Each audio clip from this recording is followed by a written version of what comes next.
everyone. Welcome back to Lash Boss Radio. I'm Shelby, your host, and today I am joined by Dani Saqri. You may know her as Lashed by Dani on Instagram. She is a lash artist and educator out of Chicago, and she is here to share all of her insights about each of those things. So welcome to the show, Dani. Thank you, Shelby. I'm so happy to be here. I've never been on a podcast before, but I sure love to listen to them. So I'm really excited to be here with you. I'm glad I'm your first one. I'm sure first of many that you'll be on.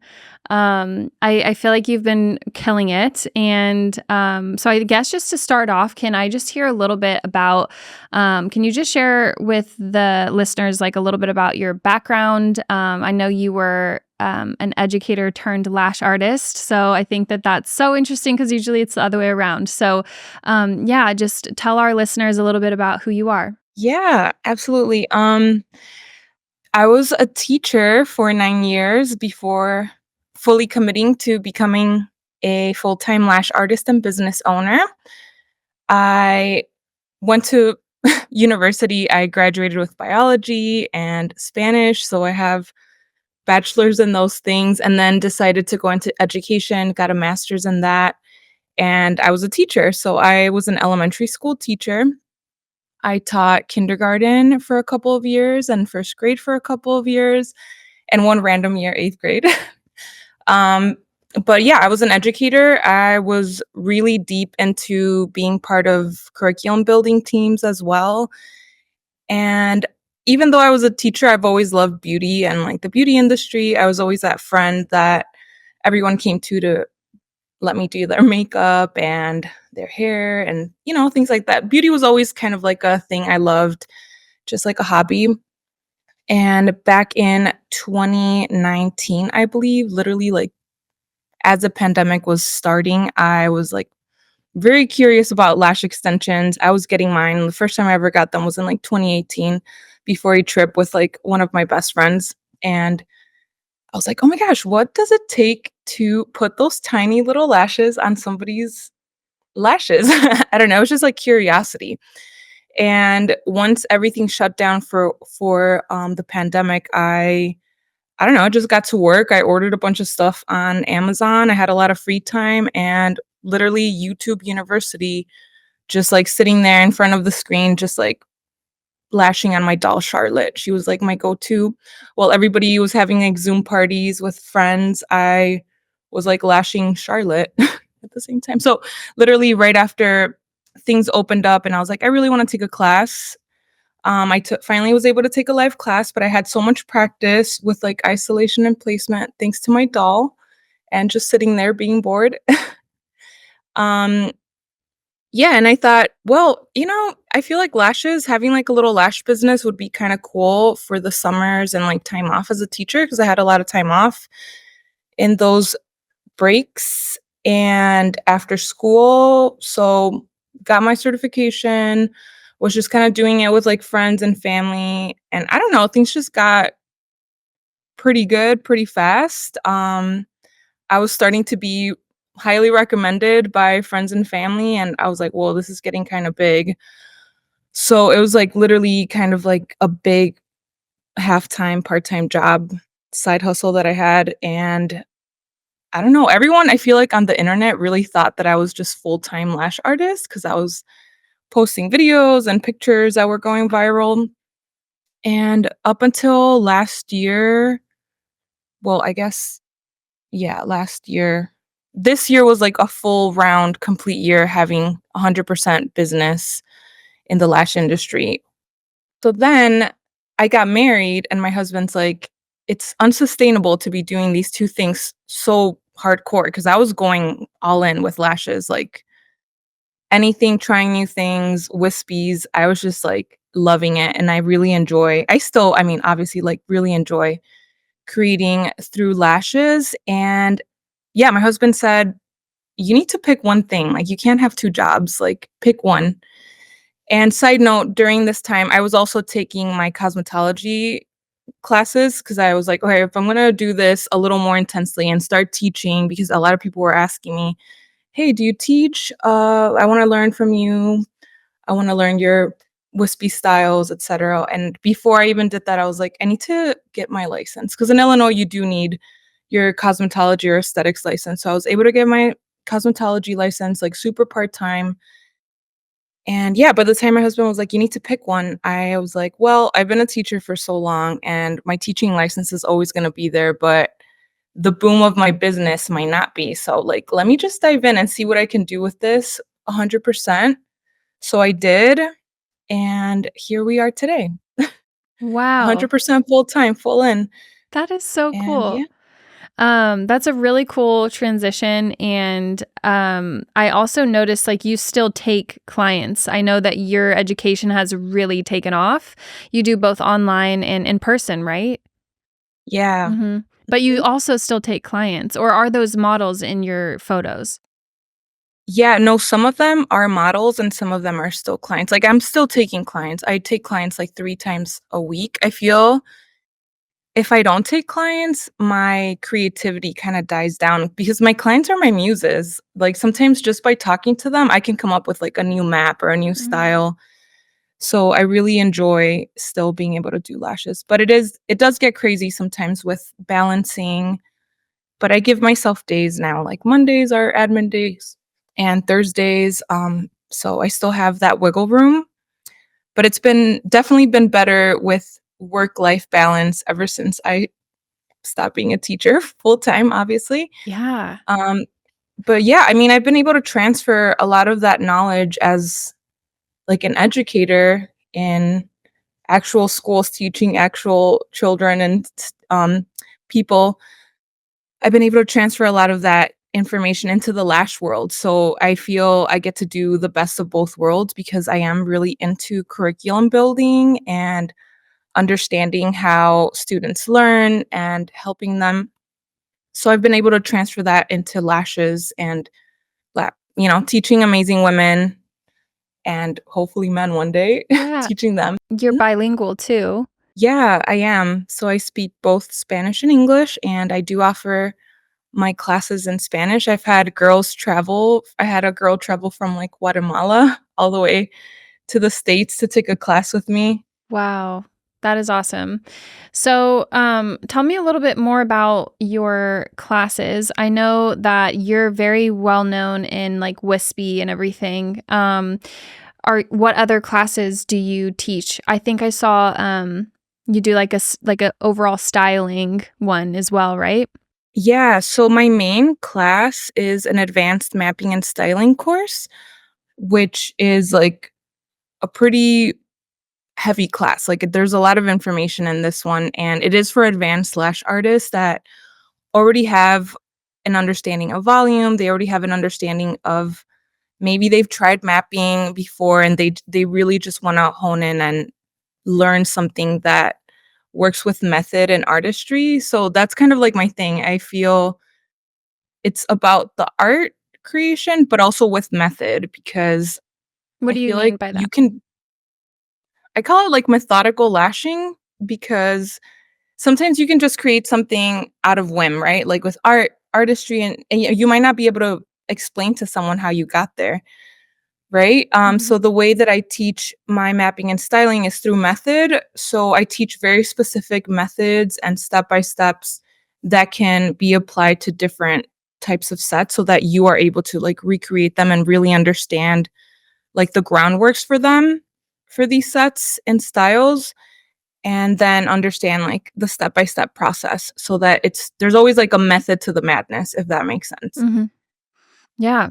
I just feel it's hard to teach art or to teach someone how to think the way that you're thinking, especially when it comes to creativity.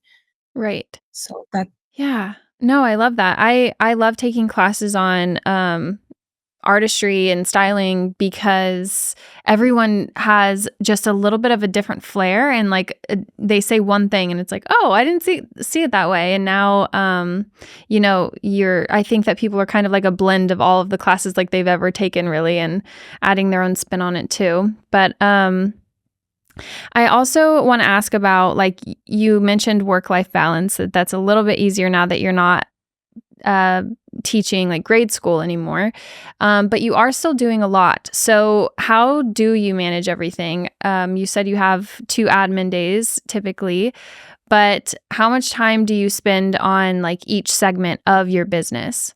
Yeah, I mean, I feel like that's a great question because I'm still trying Figuring it to out. figure it out. Because even though I stopped teaching, in my full-time teaching job, I was like, "Okay, well, once I'm a lash artist, full-time business owner, that's all I'm gonna do." But I feel like as a business owner, it's just like it consumes your life because you have it on your phone. Like, my business is literally sitting there next to me 24/7. So it's really hard for me to set boundaries sometimes, especially when you're, like, receiving DMs of potential students, potential clients. I don't know, there's always that fear, and I'm sure everyone feels that when they're a business owner that, like, you're gonna miss out on an opportunity if you don't respond right away or if you miss someone's message. I think that's my biggest challenge with work-life balance because sometimes I'll be sitting there with my husband watching a movie, and I wanna grab my phone and, like, answer somebody, and he's like, "You need to Yeah. you need to leave that for the times that." "But missing opportunities." So, I mean, I feel like I still struggle with that, but I am definitely working on it, and it helps to set aside days specifically for admin work, whether that's, like, tweaking the online training or the manuals or, responding to people or even having, like I do have some online sessions that are live. My online training is go at your own pace, but I've recently started a Spanish class because I don't have my online training in Spanish yet. So I had a group of girls that wanted to do it in Spanish. I'm like, "We could do it live because I don't wanna tell you I'm gonna have this done by the end of the month because that's Right. unrealistic." It already took me forever to create it in English. Now I have to, like, create it in Spanish. Oh gosh. Yeah, so I feel like there's, like, seasons, right? Like, when I was creating my online training, it was hard because I was still taking clients, and I was like, "I just need, like, a whole month of not taking any clients so that I could get this done," but I couldn't do that because my clients need me. Right. So, just, like, little bits and pieces here and there. So now that that's done, I definitely take Mondays as the day to get all those back end things done and working, and if I have a free Monday, then I'll take a model and do some good juicy content aside from the ones that I do for my clients. And yeah, I don't know, it's still a work in progress, the balance. I definitely feel like I should cut down on clients sometimes because I don't have as much wiggle room to get a lot of other business things done. So I can definitely relate to figuring it out because I feel like I'm always doing that too. In my as the business grows, it changes and your role sometimes changes too and your responsibilities change. So I feel like I'm always like subtracting and adding things into like my normal routine to make everything flow. And I feel like all of us are always kind of still figuring it out. But I do like your message of like trying at least to separate the two and make time for your personal life and also like designated time for the things that you have to get done in your business on specific days. Or some people, I think maybe they don't have a whole day, but they could even just do like an hour each day that's designated just for those things. Cause I can imagine, um, when I was a full time lash artist, social media wasn't what it is now. Like if you just posted like once a week, like you're good. But now it's like this pressure to keep up and like keep producing and feeding the audience and the followers more content. And as soon as you put a piece of content out, it's like you should be creating the next piece already. Um, so I can imagine that would be really hard for a full time lash artist to have like that feeling of being caught up. Do you ever struggle with any of those feelings of like the pressure to keep posting and stuff like that? Oh my god, all the time. All the time. I feel like I learned things like you're supposed to post a couple times a week, and even so, I feel like I don't post that often. But when I do post, I feel like I focus on, like, quality over quantity, even though I know that the algorithm says, like, sometimes it's quantity over quality. I feel like that's the trend I'm starting to notice is, like, post, post, post as much as you can, and then one thing's gonna hit. And I feel like my strategy is like, I'm just gonna post whenever I feel like, all right, there's a good post. Um, and it's been helping, I guess that's kind of like the method that I've been using. But you're right. I feel like even 2 years ago, like you could just post one thing like an eye with like really pretty lashes and that pops off and it's viral and then but now you have to work on more things. Like I feel like the algorithm's changing. People want to see maybe more into your life. And I think that's the one thing that I struggle with is like showing my face. Like I'm all about like showing the art. Yeah. But I do need to show my face a little bit more Yeah, here and I there. can But relate yeah. to that as well. So do you have any advice for lash artists who think that they want to get into education one day? Like maybe they have a unique idea or a unique course idea that they want to bring to the industry. Do you have any advice for somebody who's just now starting to think about that? Yeah, I feel like the biggest advice is just give yourself a date and just do it because if you're thinking about it, at the end I feel like what stops people is like not having that manual done. Um that's literally what stops everyone.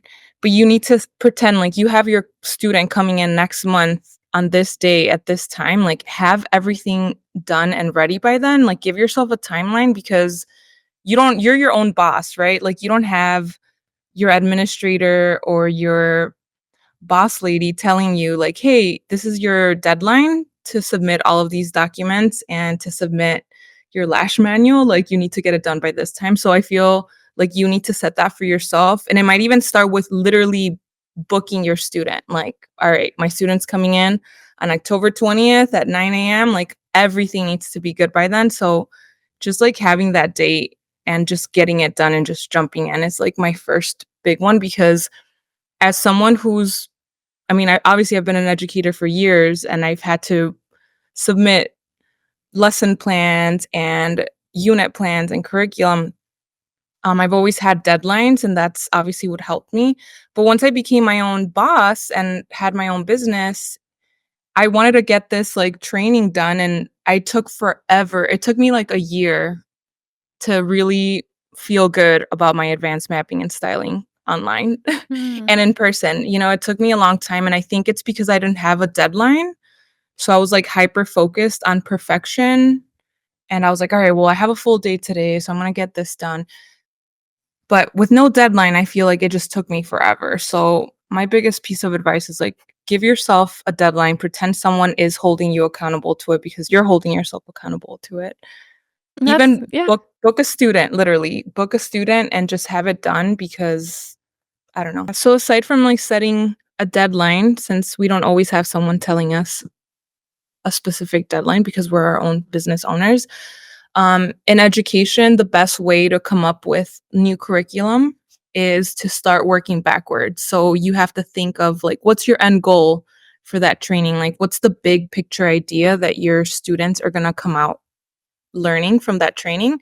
And then you have to work your way backwards. So a lot of times people that might not be in the education world want to start at the beginning, like what's step number one that they need, and then step number two, and then step number three. But the big thing is like you start at the end. So start with your big picture and work your way backwards and like cut it up into little chunks and mini lessons. Yeah, no, I think that that's actually great advice, because I think we all do all work a little bit differently. Like some people really are down to the wire. If they do have a deadline, they could like knock it out in like 2 days, and then some people are like, "Cool, this deadline is nice. I'll work a little bit this day, a little bit that day," and yeah. But the deadline of just having that accountability is a great piece of advice. I feel like I also use that method sometimes with some of the things that I do too.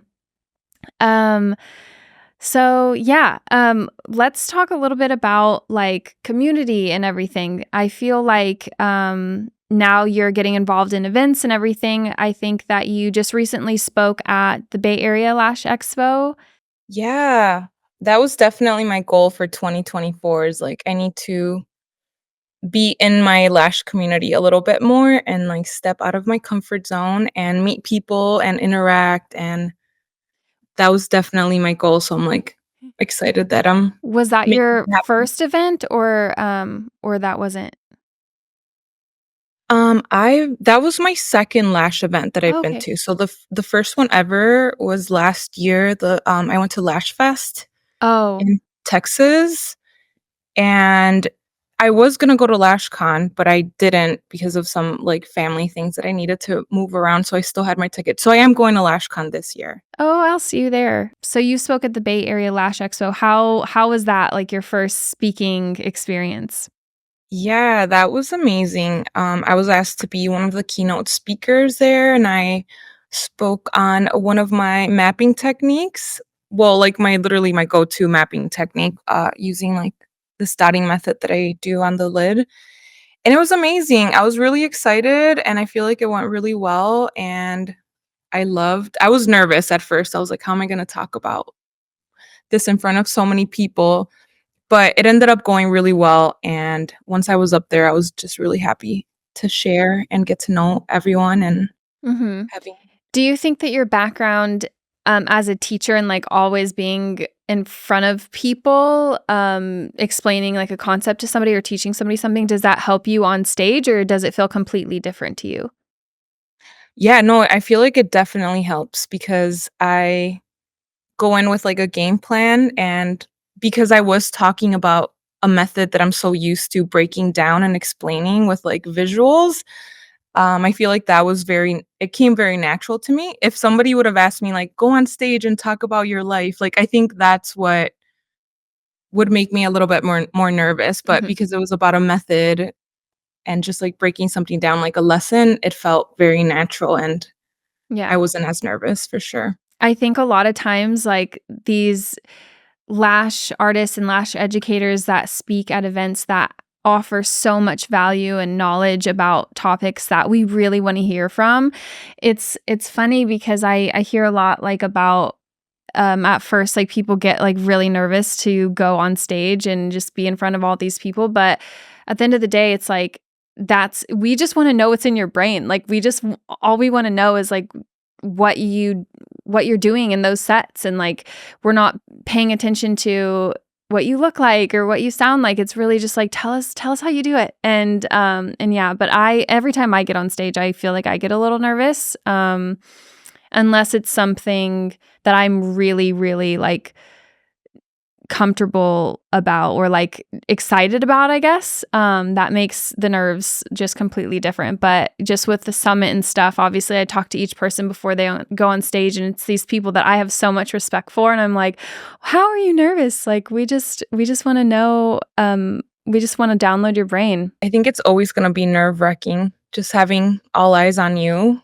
and it's a lot different for sure having adults give you their attention versus, like, my room of kindergartners where I Oh, can yeah. just be silly and goofy with them, and they're not gonna be judging anything, but I feel like with adults, they're not that adults are more judgy, but it's a It different feels that vibe, way. you know? Yeah, no, Yeah. I get that. Yeah, it always it's yeah, I get that. It's not easy. But yeah, I think the longer that you do it, maybe, like, I don't know. For me, the nerves have never gone away really, but maybe I think that you're going to be invited to speak, like, a lot more often. You're coming to Summit next year and speaking there, and I'm sure it's a matter of time before you're speaking at LashCon too.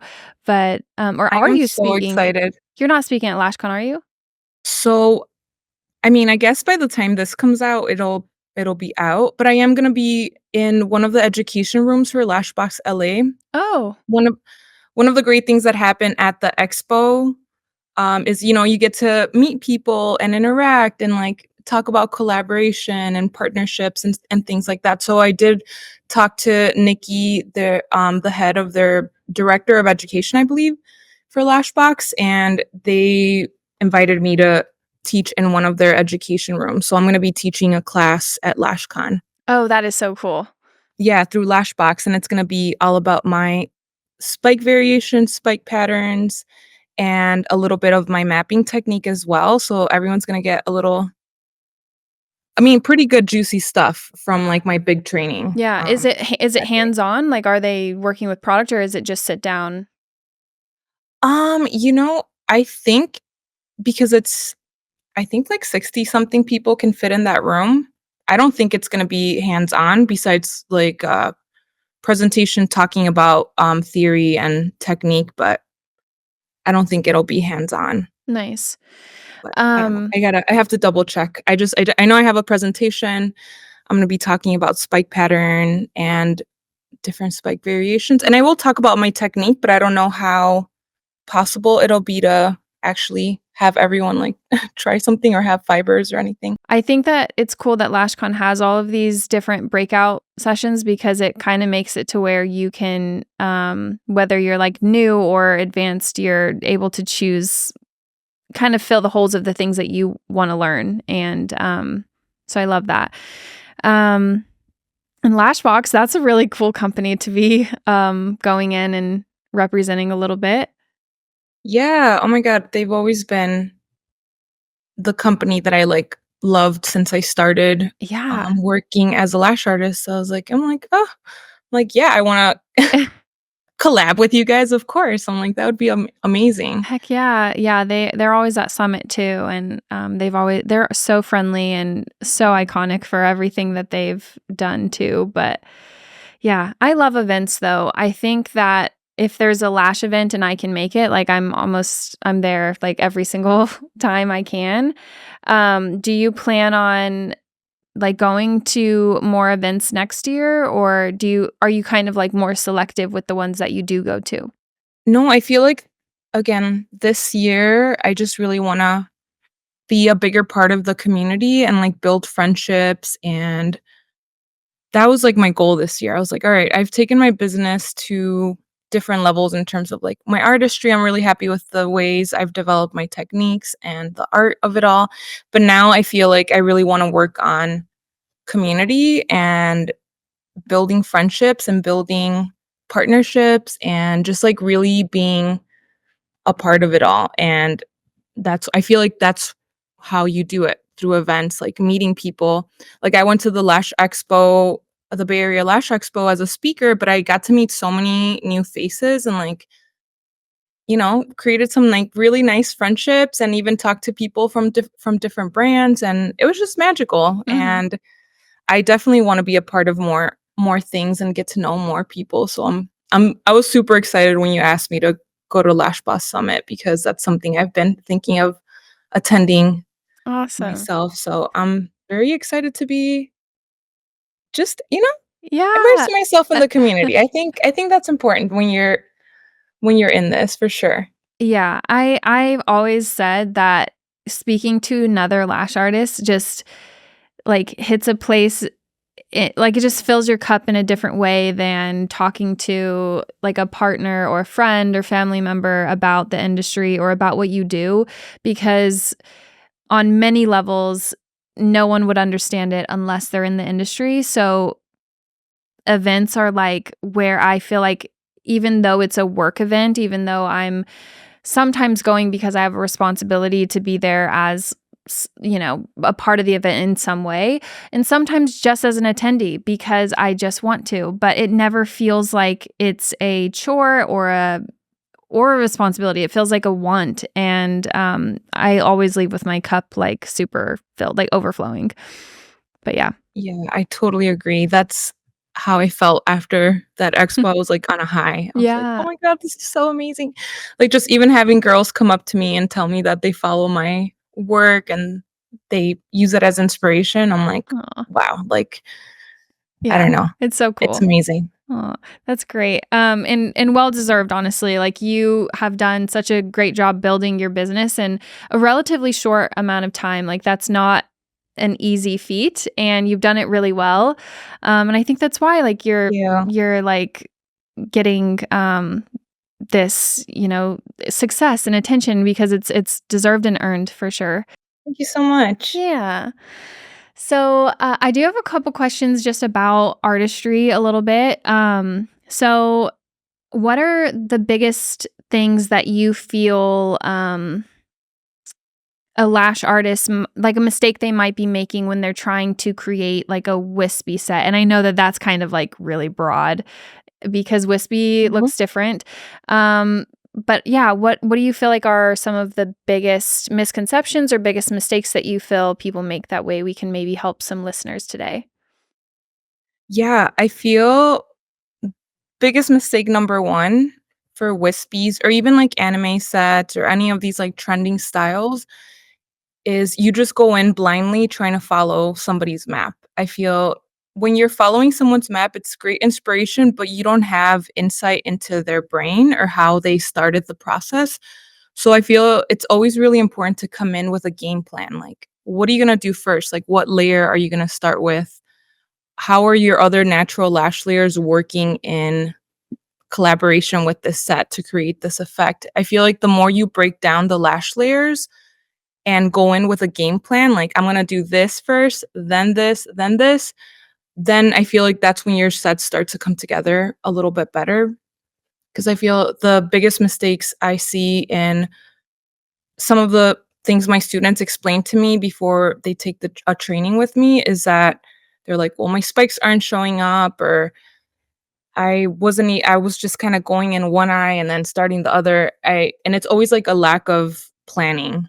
So, that's what's helped me the most in my artistry with trending styles is, Mhm. like, starting with a plan, like, going in already having a game plan. Like, I'm gonna start with the top layer, Mhm. for example, and what is the top layer gonna hold?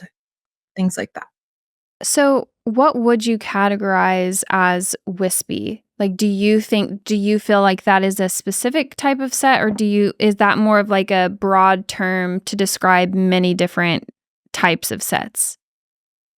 So, I feel that's a specific type of set for me. Um, I feel like when someone says wispies, they might be talking about anime sets too, or, like, strip lashes, or strip lash sets, I mean. But for me, a wispy set is a set that has many spikes on the top layer, and those spikes are at least 2 to 3 longer than the middle and the bottom layer. That's to me a wispy set. An anime or manhwa set for me is like grouped spikes with like only 6 to 10 peaks of like spikes working together to create that like really chunky effect. Mhm. Yeah, so for me, a wispy set is that it's like 2 to 3 lengths longer and many spikes on the top layer. And that could be a wispy wet look, right? Or a wispy volume. Mhm. So if you have like spikes on the top layer and fans on the middle and bottom layers, or wispy wet look, spikes on the top layer that are longer, and then spikes on the middle and bottom layers as well.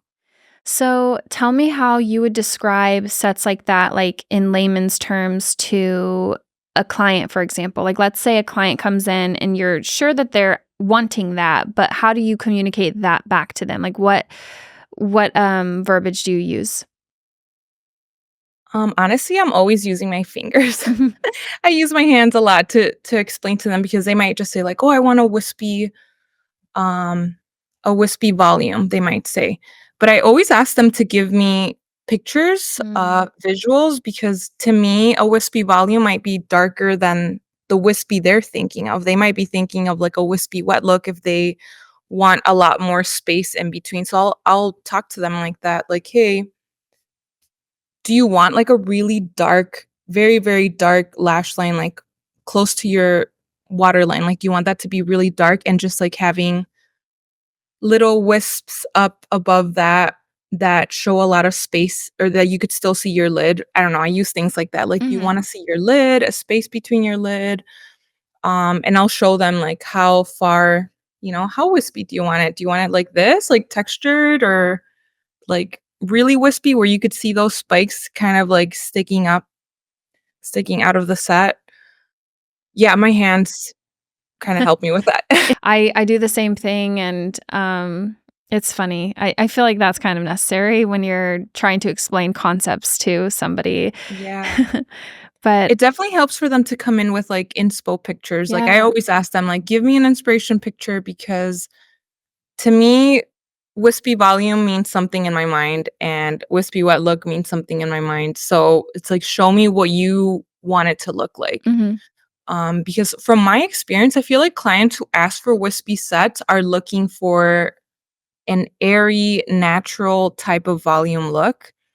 They're not gonna want like a wispy mega volume, you know? So you have to Right. be careful with like the amount of fans that you're placing in that wispy set that Mhm. they're talking about. So pictures are definitely key for me. Yeah.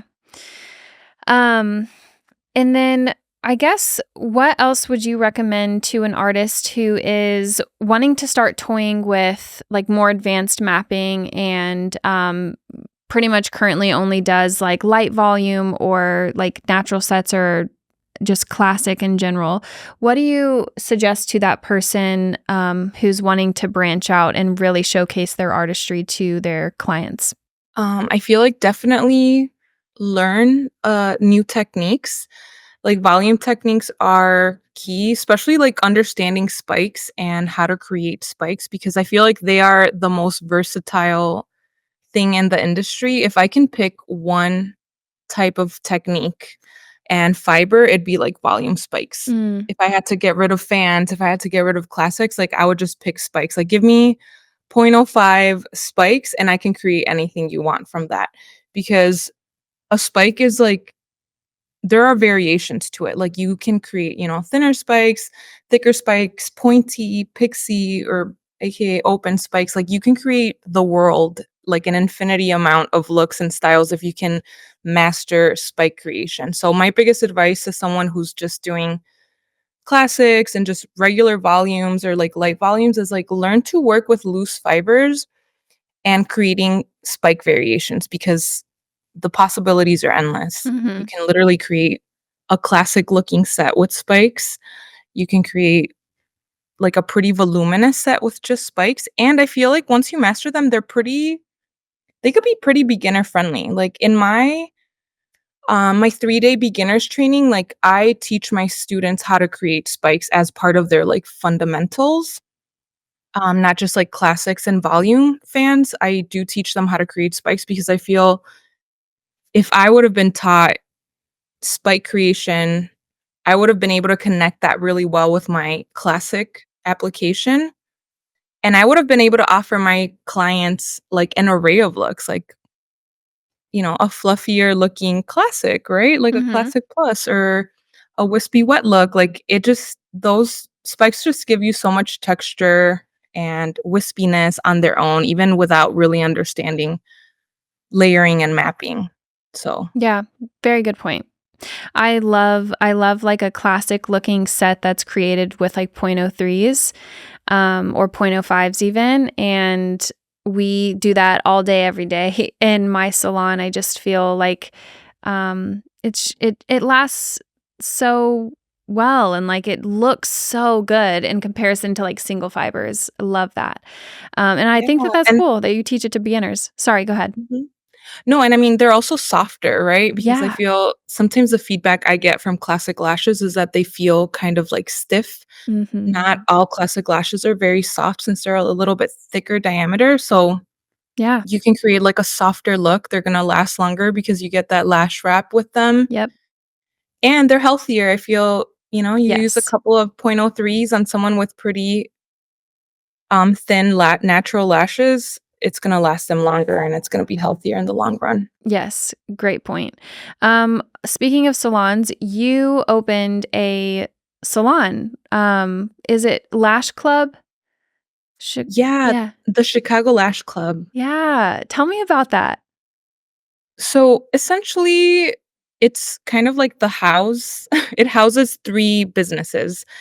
I opened that once I decided to go full-time with my business, like, go all in 100%, I was like, "Well, I need somewhere to do my business from that's a little more formal," and just, like, talking to 2 of my lash besties in the industry, they were also at the time looking for a new studio, or something to rent.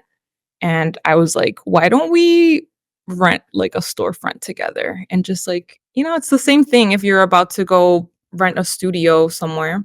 Mhm. Um, and then I don't know, our minds just came together and we're like, let's do it. So we got a commercial real estate agent and we just started looking for some nice storefront spaces in Chicago. And we came to that place and just renovated it together. We have 3 rooms, nice little common area where we can do trainings. And yeah, the rest was history. So it's really nice that we kind of collab together to open up that space, but Yeah. everyone's is still their own business. Like, I'm Lash by Dani, like, we have Yossi and Vivi, and they're all their own separate business, but we are housed under the Lash Club, the Chicago Lash Club. That is really cool. It's cool because obviously you still are in business for yourself, but it's the element of still having kind of friends nearby or like a coworker type of vibe, not feeling so alone, which Yeah. sometimes is the downside to working for yourself. So that's really cool. Yeah, it's been really fun, and we got to decorate it together, and we get along really well, and our goal is to kind of have Lash community things. So we'll do workshops together. Like, we have 2 workshops, in-person workshops coming up for, like, just, like, Spikes workshop, Spikes and Fans workshop, and yeah, it's I mean, our goal is to bring the community together. We're also having, like, a book club. We have a monthly book club with, like, Lash artists too, and just, like, doing little things like that. But it is really nice that we're all our own separate businesses, so there's no, like, conflicting Yeah. anything. Like, everyone's doing their own thing, and we'll come together, here and there to, collab on workshop ideas or even just, like, community events like the book club. I love that book club idea. I had an idea to do that too. I was like, I want to be in a book club. Why don't I just start one? And yeah, that's so Yeah. funny. But no, that is so cool. I think that's such a brilliant idea and yeah, it looks cute and stuff. I saw like the pictures on Instagram, so it's Thank awesome. you. Mhm. Yeah, I just feel like Chicago and, like, the Midwest hasn't really mastered Lash community yet. Mm. I see how California is and even, like, Texas, I feel it because there are so many Lash artists over there, there are so many events happening all the time, and everyone just, like, knows each other. Like, going to California to the Lash Expo, I'm like, "Oh my gosh, everyone's just, like, this nice little community of friends that already know each other." Mhm. And I don't know what it is about the Midwest. I feel like we're just kind of late to the game of things, and, we don't Yeah. have any summits or expos over here or anything. So I feel we always talk about how we wanna just build a little community and, like, get more of the Lash girlies together and, like, hang out. So I Yeah. do learn a lot from seeing, like, how the girls in Cali and, like, Texas are doing it. Like, I'm like, "Oh, that's so cute." They have, like, I don't know, like, Lashentines or something or, Yeah. like, a little Christmas event, and I'm like, I really wanna do that to bring the community together Yeah. a That's so little cool. better. Well, yeah, I've really enjoyed our conversation. And is there anything that you want to share, like anything on the horizon for Lashed by Dani coming up? Well, I just my trainings, I guess, Yeah. my advanced mapping and styling trainings. I offer that big online course that's ever growing, so I'm always adding to it, and if I come up with a new set, I'll upload the step by step for that, and yeah, and obviously, like, that same training, but in person, I always have trainings available in person in Chicago, and hopefully, I'll be, I don't know, traveling to do some trainings in person, hopefully, in some other states Mhm. as Awesome. well. Yeah, and just, like, focusing on education, and that's really my big focus is education. How can I share what's inside my brain Yeah. with the girls that wanna learn that? Right. Yeah, I pride myself a lot in technique and technique development and all of my mapping and Mhm. styling techniques as well. Well, thank you so much for sharing everything that you did today. I'm really excited to see you at LashCon and then for next year at Summit. I'm so excited to welcome you to Texas. and have you speak at the summit. I'm really looking forward to hearing you speak at both events. So, thank you so much for your time and thank you for coming on. Yay, thank you so much, Shelby. This was such a pleasure. Of I really course. enjoyed talking to you. Of course.